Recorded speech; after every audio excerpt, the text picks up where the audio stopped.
Welcome to the Oddfrog Chop Shop, your one-stop podcast for all things toy, design, collectible, comic book, video game, movies, pop culture, and more. And now please welcome your hosts, Kelly Greenwood and Eddie Hermosillo.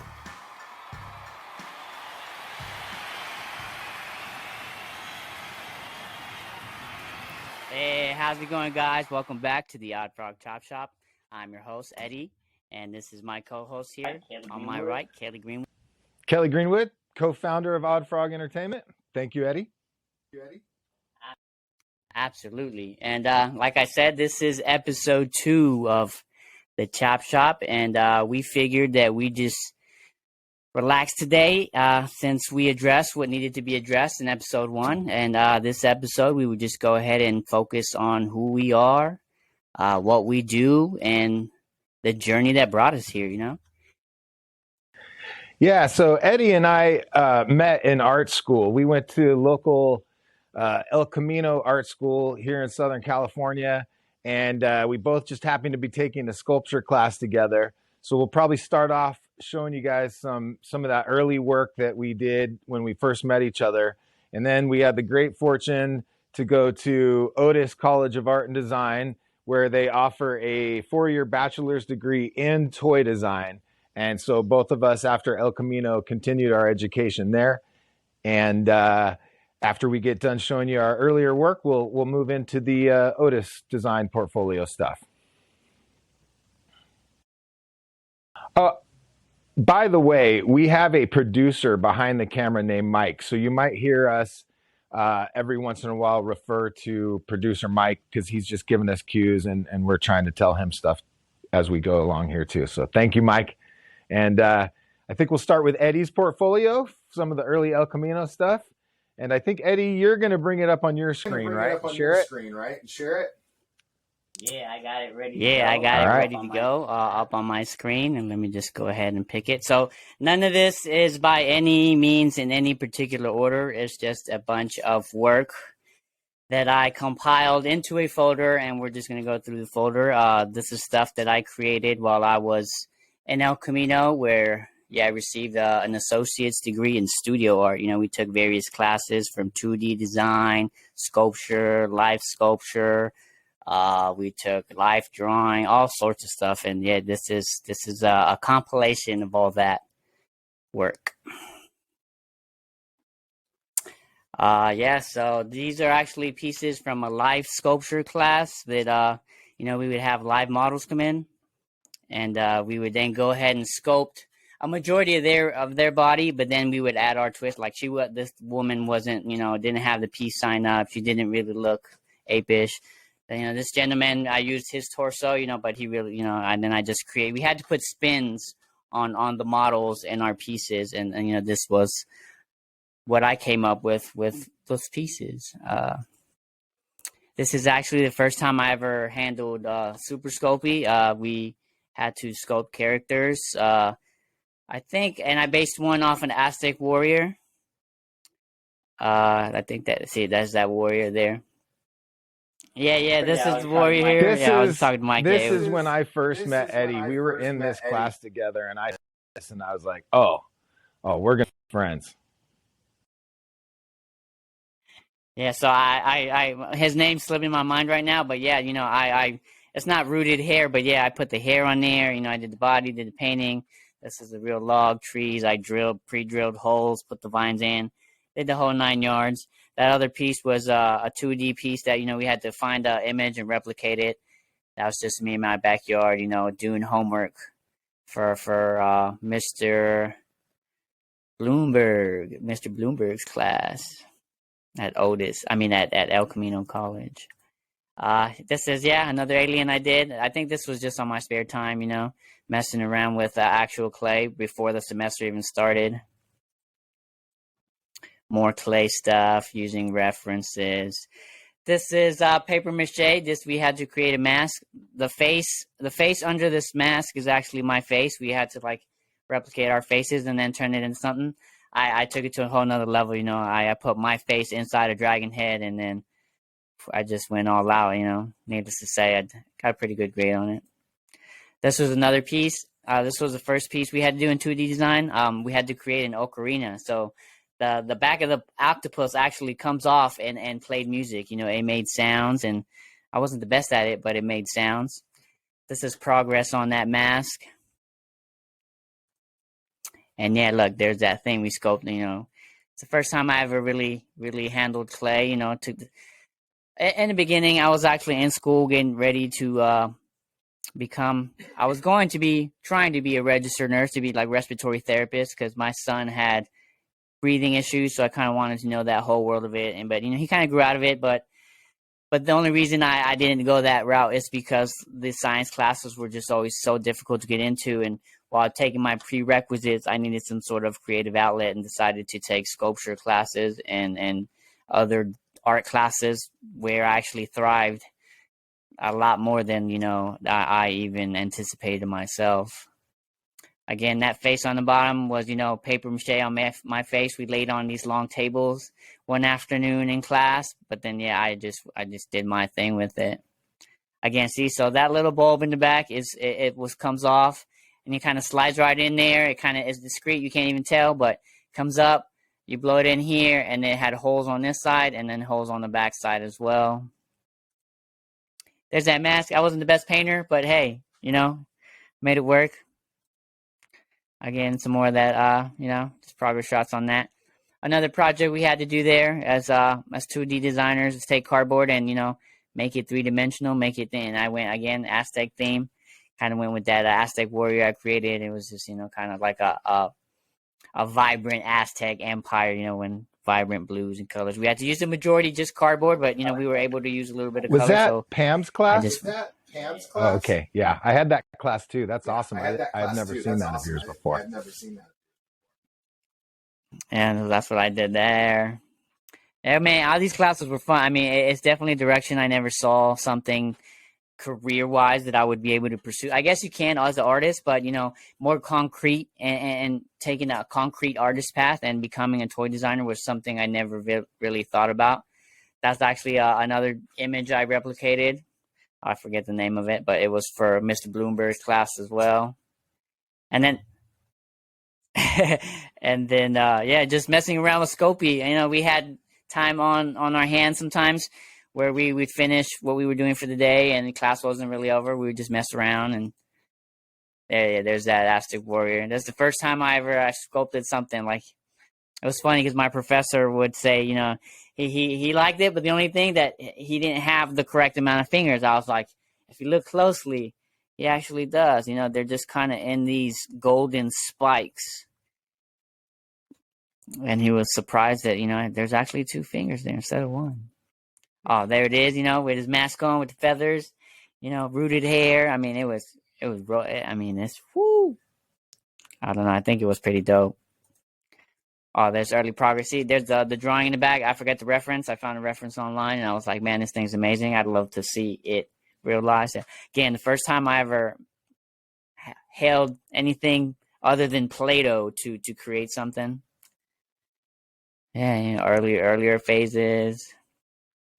This is just clay. This was, again, I think this was I don't know. I think this was just a project that we just were able to make. I think this is when The Walking Dead was running rampant, you know. People were all on the Walking Dead train. I was like, yeah, this is pretty dope.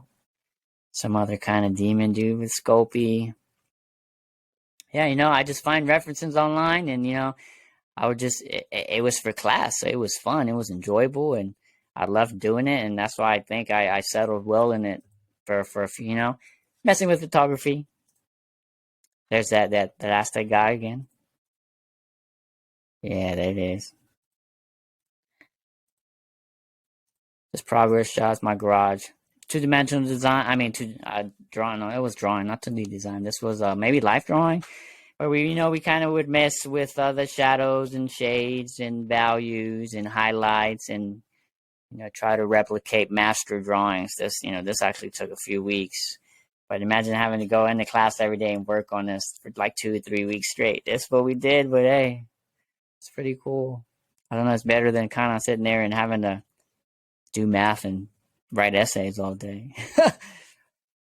Yeah, this was cool. This was actually a project. I took a poli-sci class, political science, and instead, like I said, instead of writing a paper, I proposed this idea to the professor. Like, if I created this art piece and I put meaning behind it and I explained it, and would I be able to turn in an art piece with like a page and a half instead of having to write like 7 pages? And she was like, absolutely. So this was the beginning of that project.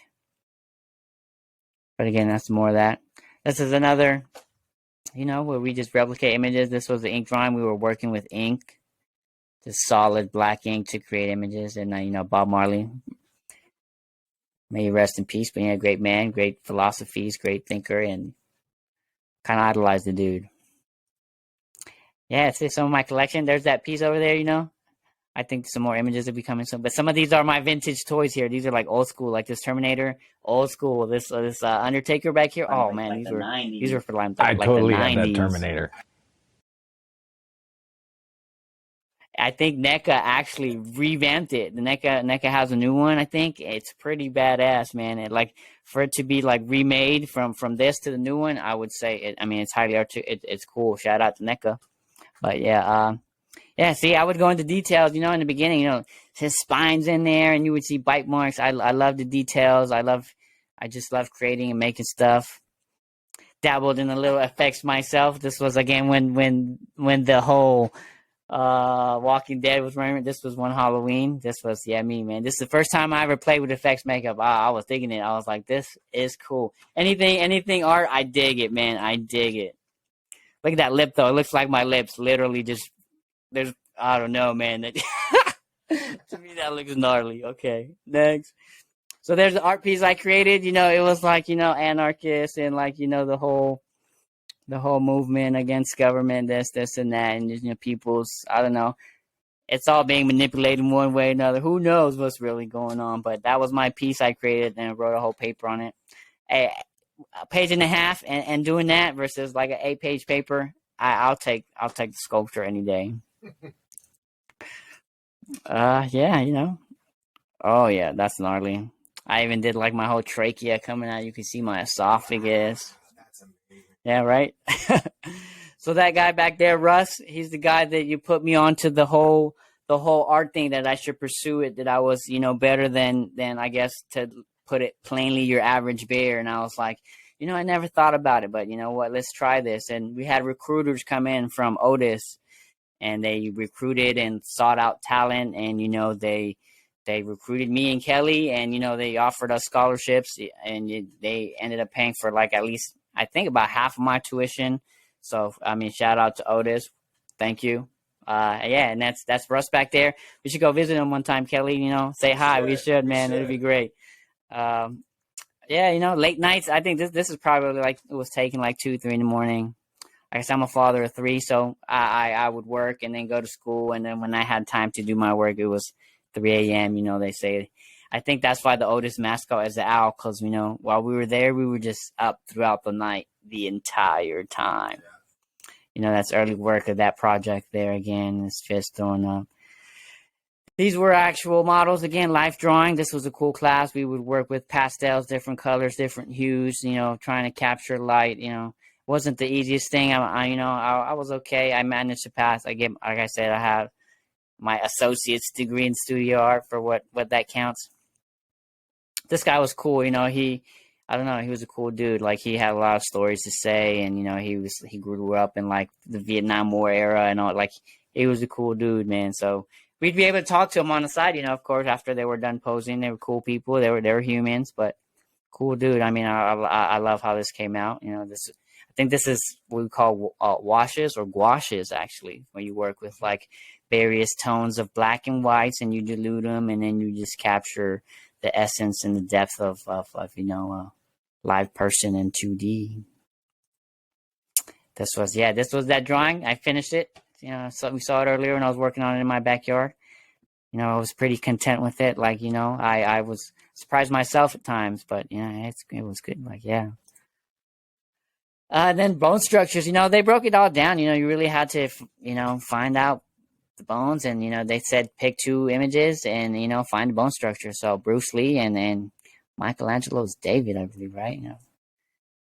giants among men, and and Bruce Lee. I myself studied martial arts for quite a few years, so shout out to Bruce Lee, the whole Lee family. Early projects that we did in 3D Studio Max while at Elko. This is the first time I ever messed with a 3D program. 3D Studio Max was pretty cool, but this is like in 2015, 16, 17, somewhere around there. These again were done in 3D Studio Max. I surprised myself with these. You simply take spheres and you change the opacity, and then you change the luminosity, and then you change this, and then you add texture, and these. I mean, this is NASA-esque. If you ask me, like if I told you this was a picture of NASA, they would be like, nobody would doubt that. Like, look at that. There's my robot. It was a solar robot. He had the red wire and the green wire. Then he had hydraulic joints here. This is robots of the future. Oh yeah, there's a whole video I did on it. Yeah, man. See, this is that Earth I created, that sphere, and then we rendered it. And I forgot what the rendering program was, but I think it might have just been a default 3D Studio Max render program, and it would render that image. And yeah, that was that Earth, man. And look at that. So that's the sun. That's the sun out there. That was that moon, and the Earth had layers on it. So yeah, they broke it down. El Camino and Otis really broke it down and help you understand stuff. This was another image I replicated. And then, studying the anatomy, human bone structure, just throwing pieces of Scopy just while hanging out with the kids playing. There's my son. We actually took them to go see Phantom of the Opera in Hollywood Pantages Theater. It was cool. I don't know if they probably still have it in their archive. But they won like best dress, and they took before the show I decided to put liquid latex and make them look like the opera, Phantom of the Opera. The whole 9 yards. Like, it was cool experience I would never forget. Yeah, see, he had his mask and everything, and we went to go see the show, me and the kids. Oh yeah, that's awesome. Thanks. There's some more life sculpture classes, that. We were then. I kind of wanted to keep this more like Greek, Roman architecture. Mass. Oh, I do it all. From Halloween prop.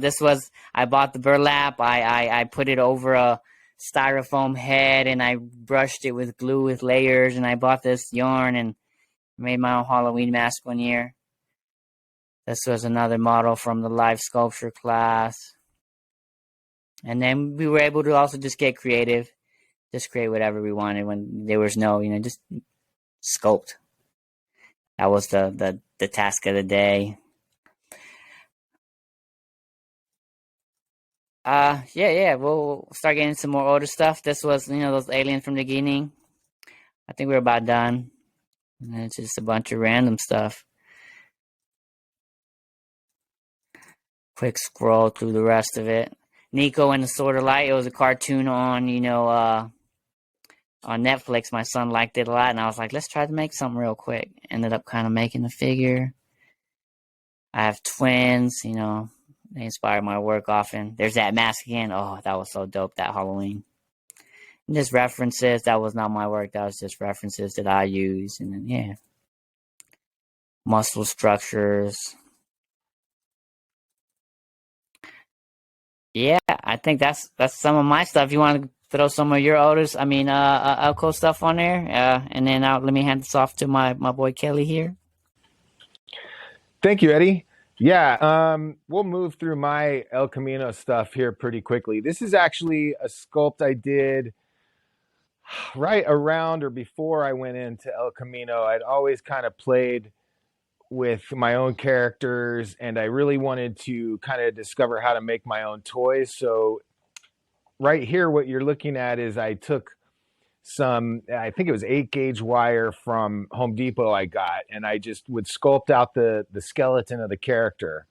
And, maybe I'd twist some more wire around it, and then I'd get the wire frame to look at the pose I wanted. I wanted it to kind of stand dynamically. And so I'd get the wireframe right. I'd make sure it could stand. And then I would go over and for this particular sculpture, I used CX5 wax by Adam Bean. I don't think they even make it anymore, but it was awesome. And this is probably about a 40-hour sculpture right here. And I call him a werecupine. He's like a porcupine werewolf. And then this, I took the same 2D design class Eddie took, and we did the same project with the masks. At the time, I was in a death metal band, and I was into all sorts of gruesome stuff as far as imagery and music. And so this is my face under here too. You can put that on my face, and it'll fit. And then, so it's a buildup of paper clay after you create your mask. You apply paper clay. And so what I do is I'd build up around my face mask, and then I would kind of take away parts where I wanted bone exposed. Then I added teeth. The little worms coming out of his mouth are hair ties that I painted and glued on there. And then the crow is a wire frame as well, where I just cut out lots of little construction paper to kind of form the bird. And you can't see it, but there's like little rice in there for maggots and stuff. And yeah, my teacher walked by and said there was something wrong with me, but she liked it and it was fun. And they actually hung it in the El Camino art gallery. Yeah. So that was cool. I really enjoyed doing that because, the shock factor was kind of fun. This was our final project in the sculpture class Eddie and I took together. I kind of wanted to experiment with the drapery stuff. And so I sculpted the coffin. This is all out of clay. And, I sculpted the girl on top of the coffin. And then you kind of have to use your imagination as to how the drapery would fall over the body. So you kind of partially sculpt over your figure. And then it was all pristine and perfect. And then when it went in the kiln, it exploded. My teacher, Russ, he was heartbroken over it, he said, but it's like any of these things with art, there's an opportunity there. So I just kind of came up with a thing and kind of reimagined it in my head that it would look even more heartbroken if I pieced it back together a little bit and painted it in kind of a macabre way. So that was a fun project. And I think Russ still has it actually at El Camino. I gave it to him because he was just a great teacher and part of what got me and Eddie into Otis. So really cool guy.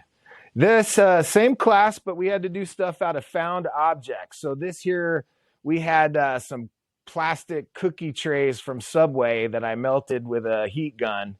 And again, wire framed everything, cut out stuff and added to it. I think the root system below it is like cellophane wrapped up around and around again and painted. But yeah, basically just a bunch of recycled plastic plates melted and formed into this kind of little Shop of Horrors creature.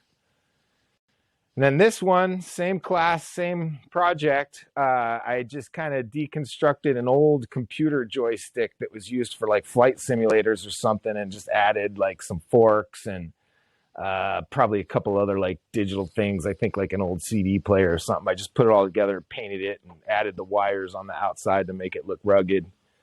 And they were all to like part of one project and stuff. We had to have organic and geometric kind of thing going on there. So.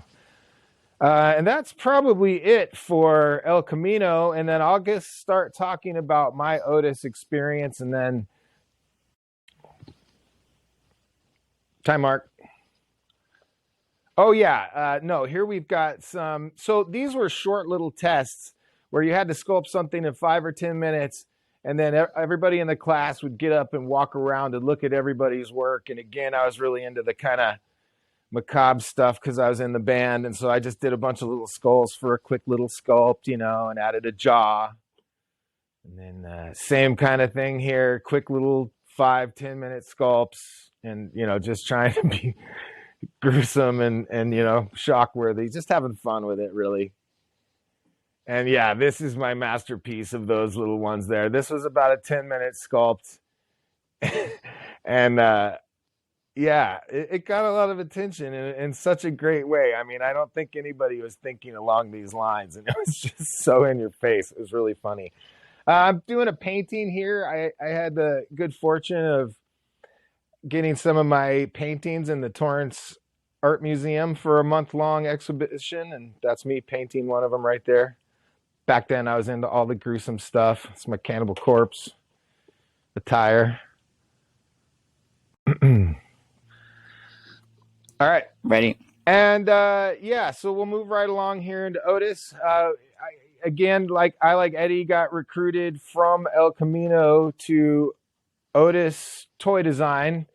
I didn't even know you could do such a thing. I had no idea like toy jobs existed. I didn't know there was a toy school. Turns out it's the only toy design school where you can get a 4-year bachelor's. I know there's others like in New York and stuff, but this is the only 4-year you can get.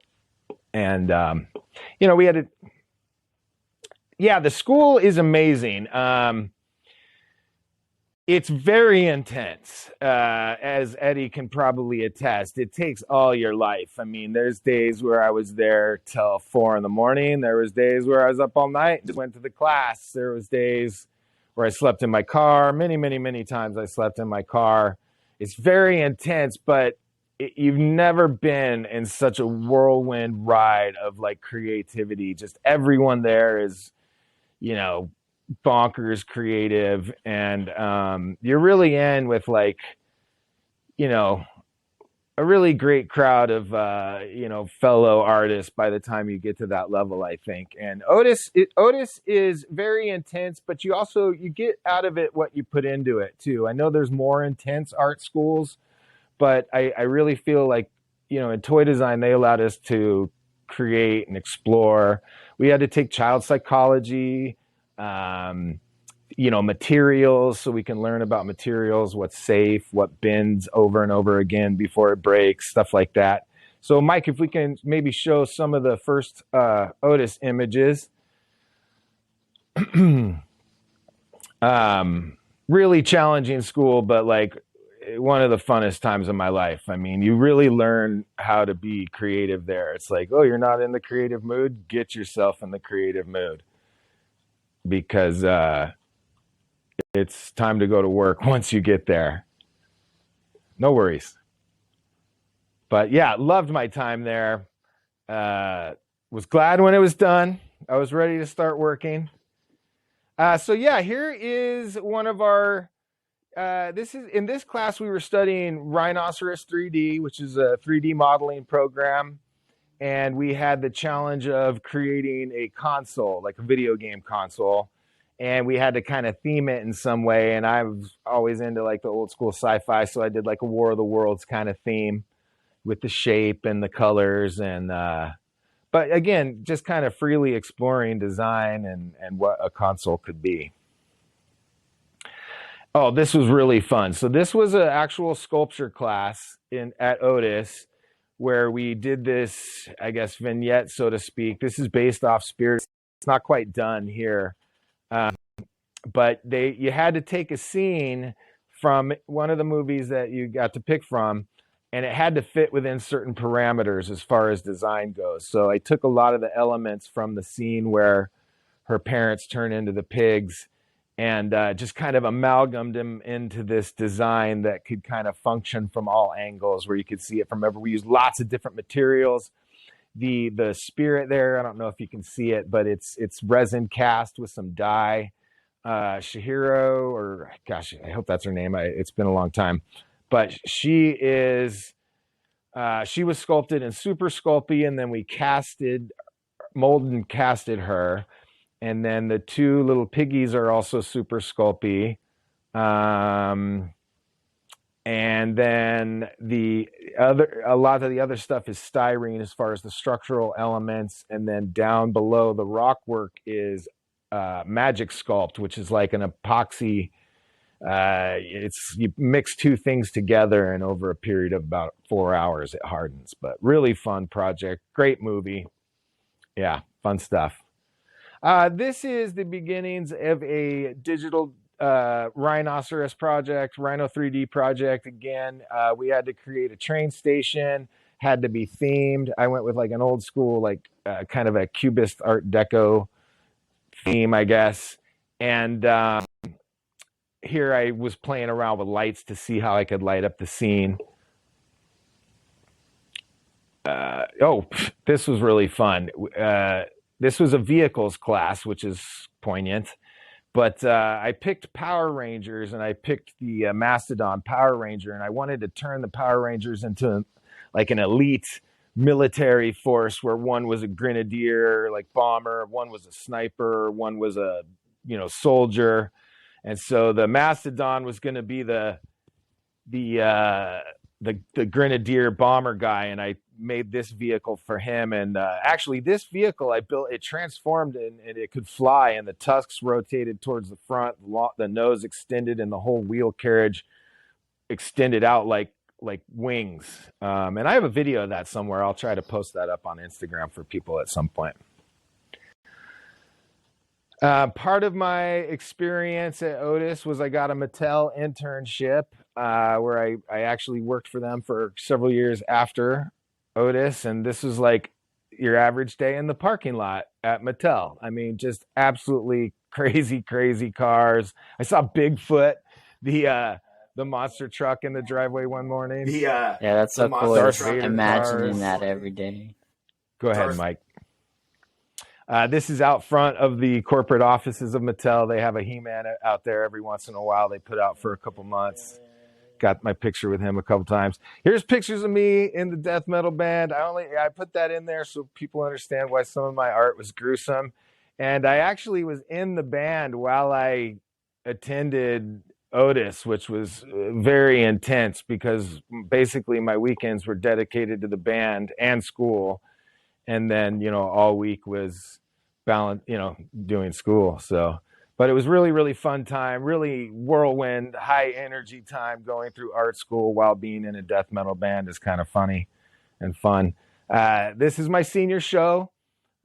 These were kind of like the finals of all our major design projects. So I had, and actually some of these ideas I really want to bring to the chop shop, and I have a game idea for action figures, and I got a sci-fi western. And then on the right side, I don't know if you can see them too well, but those are like my death metal fashion dolls things when I had to take a doll class, which actually was one of the greatest classes I took at Otis. I probably learned more in that class than anything else as far as like the craft of illustration and design. But shout out to Kelly. She was awesome. Oh, there's another shot of the finished Mastodon vehicle. I really enjoyed that project. The new Power Rangers movie was out at the time, and so I was like, I want to pick something that's like on trend and relevant, so that it's kind of I can emulate working in the industry, so that's why I did that. But that was a really fun project, and I have a video of it like kind of transforming. This is back to the Art Deco train set. Just wanted to do something different, something old school and classic in design. The bridge here was a real challenge to create in Rhino, a double arched bridge on a curve. I don't know if you can see that it's on a curve there, but it bends in like almost a 90-degree angle, and there's two arches. And for whatever reason, it just proved to be quite a digital challenge to align all that stuff. But I finally figured it out, and it came out really good. And I liked it. Here's some of the process of the Spirited Away vignette we did. A lot of the black is anything that you're going to kind of have base and in shadow. I started with the black, and then the characters I primered in white. And then one thing, there again, and you can see real well the spirit that's, we cast that in resin. And man, you only want to use like just a pin drop of dye, black dye, to get that effect. It doesn't take much. There's the early set with all the different plastics, styrene, magic sculpt. Like there's some wood in there, and that's it. Early on. Here we are casting, pulling the mold apart, and as you can see, it kind of comes out like that. It's got a lot of air vents. Plastics has filled the air vents as you pour it in, and but you need that so that you don't get missing sections. This is actually a foam core model of the set. So I built it all in foam core, and you want to get it like as close to the model you're going to be doing as possible. And it was pretty close. One of my first projects, we had to create an electronic toy. And so I did mine from a Minions. Again, that was kind of at the time. And the idea here was that I was going to create a pill-shaped minion with no feet and no base, and I was going to weight the bottom so that it could bobble around. And it was also a little electronic game that you would use kind of the gyroscopic motion to play the game. So it's a cool idea. My teacher got kind of mad at me for not giving it legs and a base to stand on, but that thing was standing up with just weight in the bottom when I was done with it. So it was pretty cool. Quite a challenge. Yeah, there you can see my classic lunchbox. I actually took that to school, I think, when I was in the 1st or 2nd grade. So that'll give you an idea what time period I'm from. So yeah, that's my design experience at Otis, and this will probably be a good time to flash over to some of Eddie's work from Otis.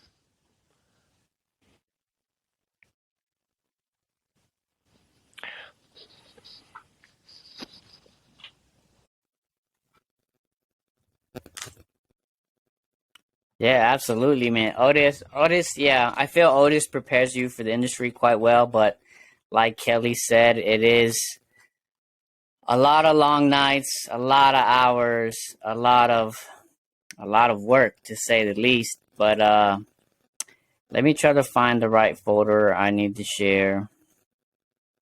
Give me a second. Actually, I think the best way to do this would be like a culmination of what I learned at Otis and everything I put together. So the best way to do that would probably be to show you my specific, I guess, page on the website.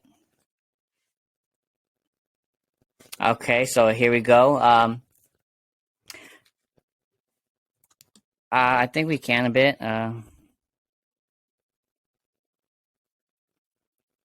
Okay, I think that's the best we're gonna get. But yeah, basically, yeah. Right now, what I do now is I freelance for Spin Master. You know, I do all sorts of stuff. I just finished wrapping up working with them, taking care of stuff for LA Toy Fair, which is next weekend.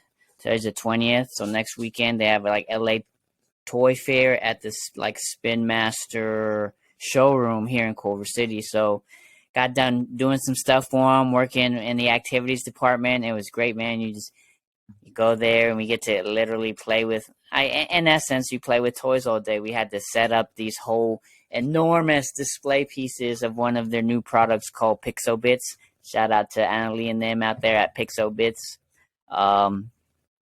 Yeah, we were doing great stuff, and they were setting up display. It was amazing work, and I don't know, a good time. But yeah, like I said, I freelance design for them, and like I guess like a little refresher. You know, I'm also the COO and president of Oddfrog Entertainment, and we just, you know, everything I learned at Otis kind of covers that. But this is what I did for Otis. For our graduating year, we were actually the first pandemic. We were the first class pandemic online graduating anything. So it's kind of a weird situation. You know, I'm graduating, sitting there in my cap and gown, sitting in front of my screen, like, you know, and then you just kind of, your name appeared on the screen, and then, the next thing you know, you sign off and you're just hanging out. You know, that was our graduation, hanging out in your own living room. But yeah, our theme of our website was like a card. Our graduating class, we decided to be like a card deck game, and every student had their abilities and traits and strengths. This was me, Super Papa. You know, my fortes were what I picked up, what I you know, what I did better was ZBrush, Rhino, a little bit of Photoshop, Illustrator, After Effects. You know, this is my design card here. You know, these 3 orbs represent my 3 kids. Yeah, I have a set of twins and then a younger daughter. So, you know, my strengths are, you know, I have adaptability, transformation. You know, you can time juggle. Yeah, we had to come up with descriptions for all these. Time juggling, capable of efficient juggling time amongst life responsibilities. Like I said, it was a lot of work, man. Being a father and having to work and studying. But this was the front and the back of my card.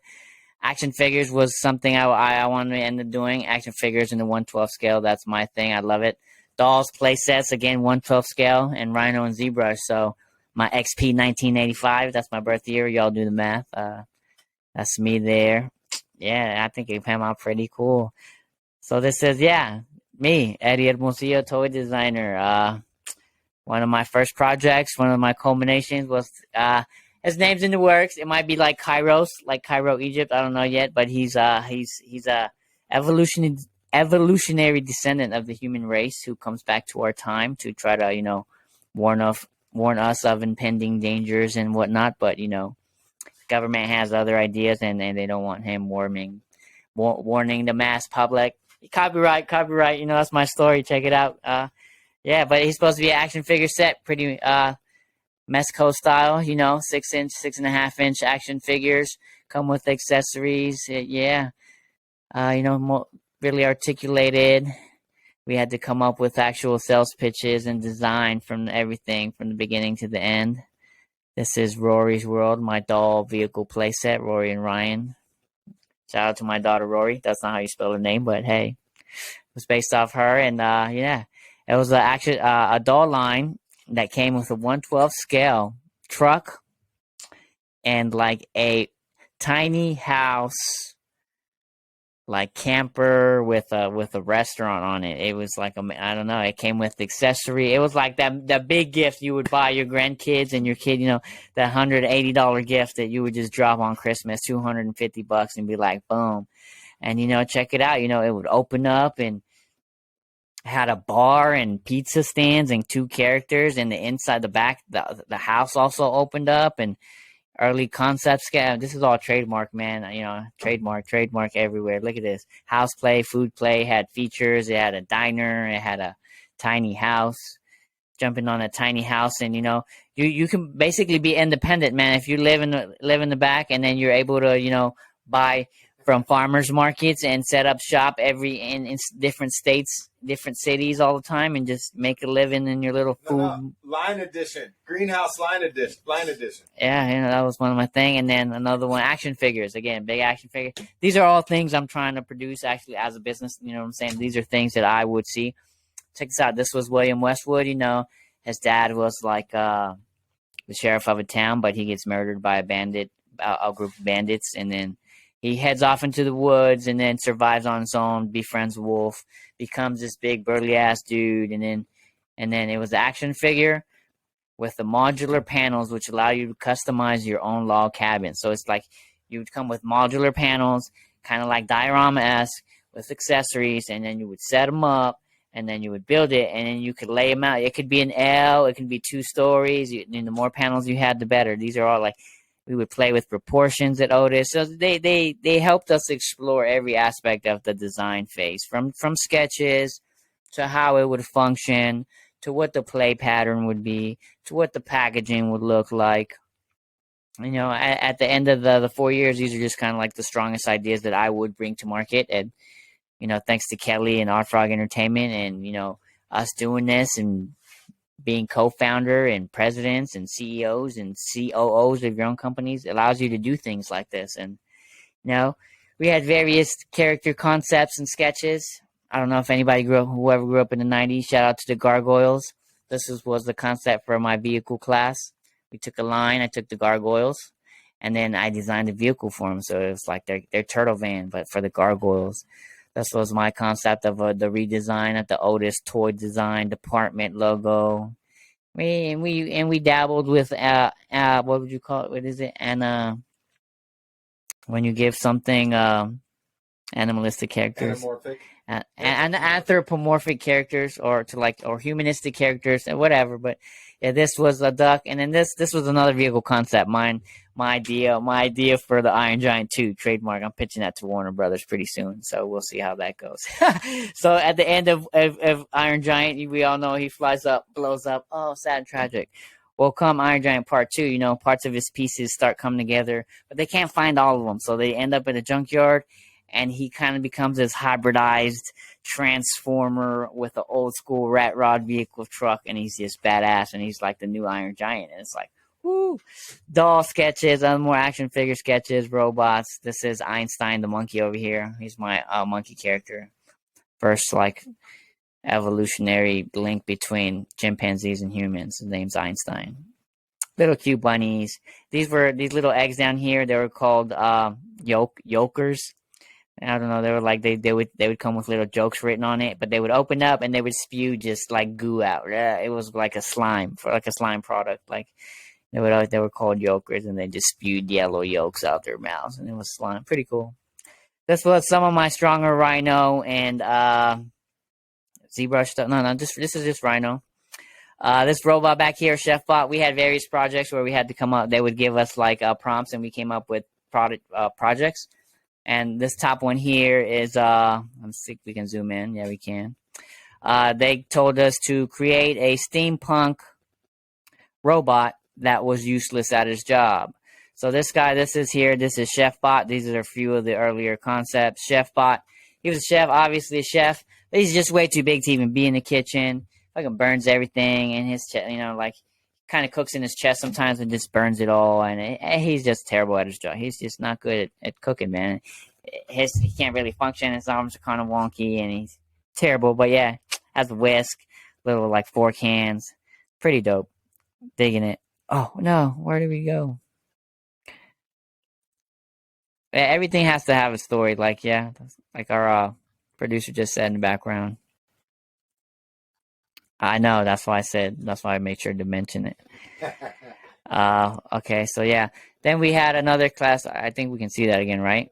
Yeah, we had another class where we also did Rhino. Rhino is definitely more for mechanical things, engineering, but we also explored the organic part of it, which was hard.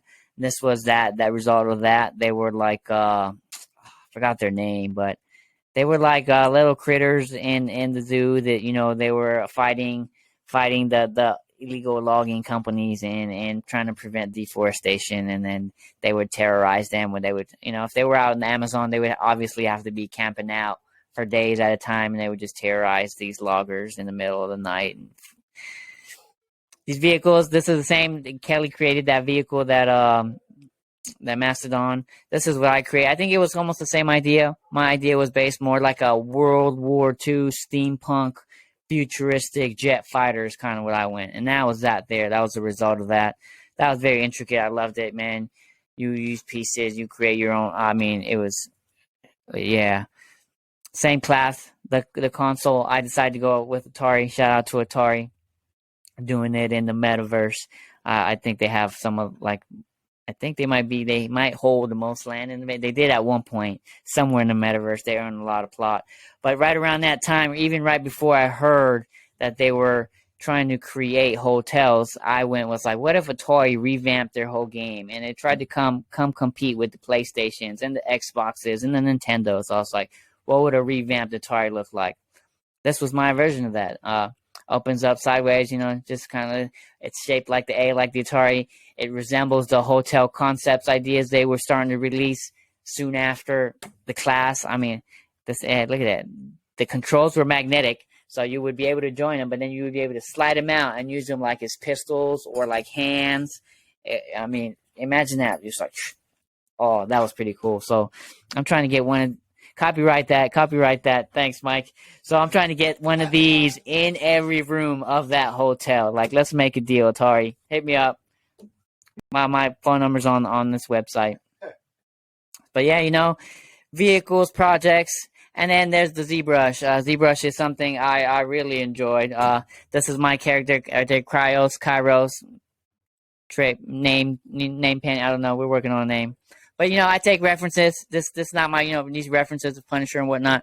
And then I go try to replicate them in ZBrush the best I can. And I find myself being pretty good at it. So that's me over there on the left. And that's one of my characters. He was like a conquistador style-esque Punisher that we did for a project. I mean, I created the model. It articulates. It's been printed. Like, these were for projects that we had to produce in class. And there's Kairos, there's him, and he had to have his armor. So he's not ready to print, but hey, these are things that I definitely see myself working on and getting done and achieving in the future. Part of Oddfrog Entertainment. That's a little bit about my stuff. There's quite a bit more, but I'm sure there'll be more time. I'm seeing Kelly's trying to get a word in. A lot more coming, definitely. That's awesome. More. You had mentioned. I want to talk a little bit, Eddie, about some of the technical stuff we use now for what we're designing. It's, don't you think, Eddie, like nowadays Eddie and I kind of know ourselves, and he's much better at the digital sculpting thing than I am, and I really enjoy illustrating. So now a lot of how we work is we kind of design together. I'll draw, then send it to him, and he sculpts it out, and we work together on how that looks. And we're always kind of working separately on our own ideas and stuff, and then bringing them together. Eddie's definitely more of the 112. I'm kind of a newcomer to the 112. I mean, I've always played with the toys, but I wasn't aware that there was like a community and stuff. So Eddie kind of brought my awareness on that. And, we love being a part of it. And it's like, all I really knew is I wanted to do action figures. So like, whether it be, some of the Mattel stuff, or I loved G.I. Joe as a kid, that was my kind of thing. But, so yeah, you worked on some of the organic stuff with Rhino, Eddie. Can you explain why that is more difficult? Because I know exactly what you're talking about, but I think it's kind of maybe you can explain the differences of the two programs and what they're used for in a little more detail.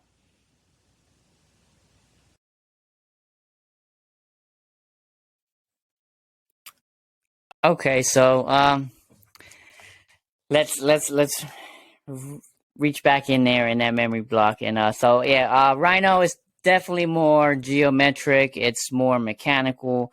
You're also working with like lines and splines, and you're extruding things and creating shapes with lines and then modifying the shape. So you're starting off with the big shape and then kind of modifying it with lines. There's no real way to go in there and push and move. Everything's divided into sections and layers, and you're moving with like lines. Versus when you're working with ZBrush, it's a lot easier when it's literally digital clay. So you can come in, manipulate the surface, indent, carve, groove, pull, stretch, and then nowadays there's just so many brushes and add-ons. It makes everything easy. Like you can have an arm come out of this blob, just boom, and then modify the arm, make it look like what you want. Start off with the base reference, and it just makes your workflow so much easier. But yeah, the main difference, Rhino would work more for like vehicles or buildings, or like if you were making with dioramas, but definitely ZBrush is action figure based, organic. You want curves and line, like you want, shape. I don't know yet, but I think you guys get the point. You've done both. I've done both. It's hard for me to say. I really enjoy working with my hands and doing real sculpture, but it's so impractical for making anything now that it's like, if unless you're kind of customizing and kit bashing, where that it comes in really handy for this. But now, it's kind of the industry standard to use the program, especially ZBrush. I mean, when I was working for the big companies, we didn't, unless you're one of their top sculptors, most of that work is done overseas, and they're all using either ZBrush or SolidWorks. SolidWorks is another one it's like an engineer's program, and it's a lot like Rhino, probably even more detailed. But I love Rhino because you can rapid prototype with it really quickly. Like I can kind of sketch around in Rhino, if that makes sense, by just throwing shapes together, putting them together really quick, and whipping out a rapid prototype. Do you like sculpting digitally or more, Eddie?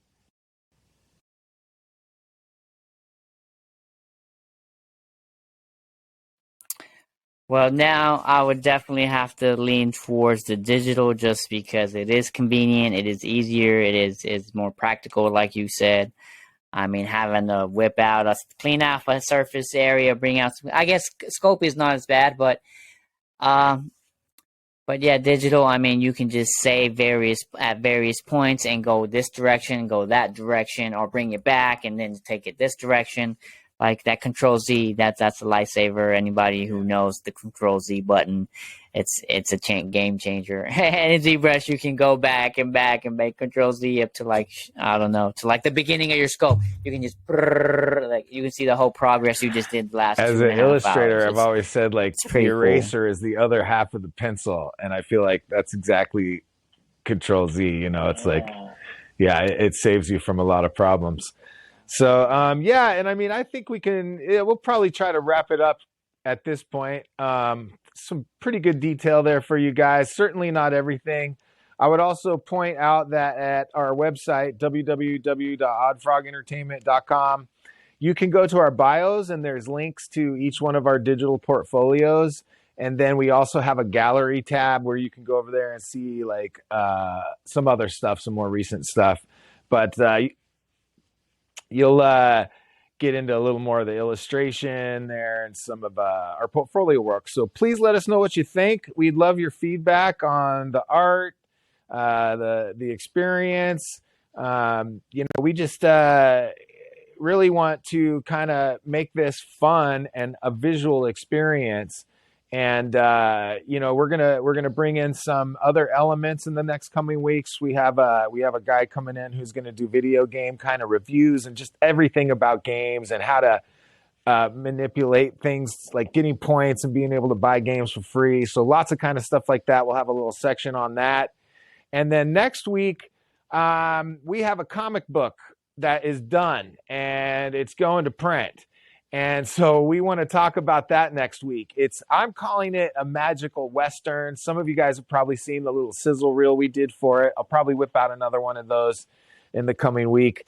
But we're going to have the creator and writer and head of Sundown Media Group come in and talk about it. I work with him very closely. We have a very kind of Jack Kirby, Stan Lee relationship where we're on the phone for an hour and a half to 2 hours a day writing the comic, and then I'll go draw and then we talk again.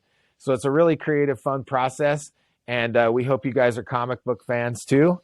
And Eddie, I'll let you sign it off for us, but thank you so much for taking the time to listen to us, guys, and get to know us. We want to make this a regular thing, and I'll leave it at that and let Eddie finish this out. Thanks again.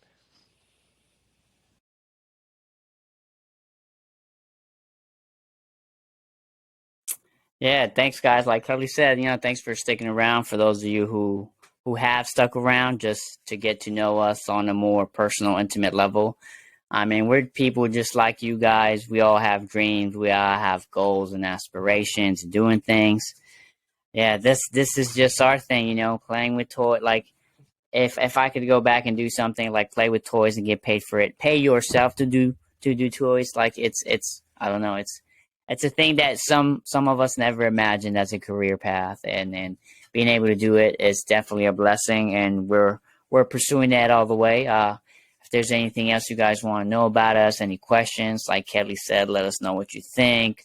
Give us suggestions, of what you guys want to talk about. Let us know how you like it. If you don't, I know it's not going to hurt our feelings. I mean, we're all adults. Let's keep it cordial. Like I keep saying, that's one of the mottos I live by, do good, be good, and keep it cordial. So on that note, go ahead. Well, I was going to say on that note, thanks for hanging out, guys. This has been episode 2.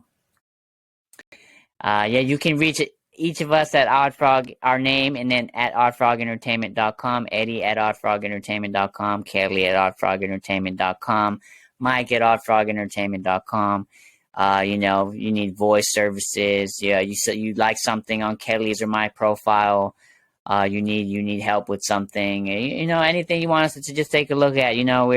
We're here to help you guys out. We're a business. We're trying to start a business, and like I said, it's just the beginning. So we're trying to come at it at a different level. You got big companies doing their thing, but we're trying to be intimate with the community and get to know you guys. We do know a lot of you guys personally already, and it's been a great journey. So we're just, like I said, trying to keep our promises, make these vehicles, make our toys, make our vision come true. And yeah, that signs off for us, guys. Have a good night.